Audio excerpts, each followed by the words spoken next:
The iPhone 17 Pro boasts a groundbreaking 8-dice optical zoom. To use it, first launch the camera app. In the viewfinder, you'll see zoom options at the bottom of the screen.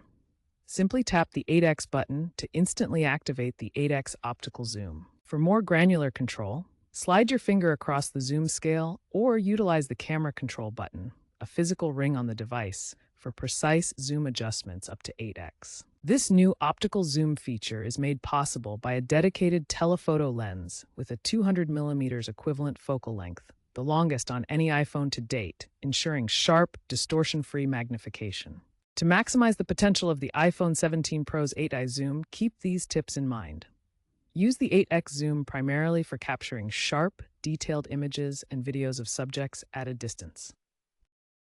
In low-light conditions, stabilizing the iPhone is crucial to prevent blur, as zoomed-in shots are more susceptible to movement.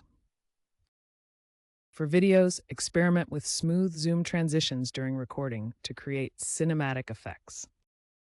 The telephoto lens also features a 56% larger sensor than previous models, which significantly improves light management, resulting in clearer images even at maximum zoom.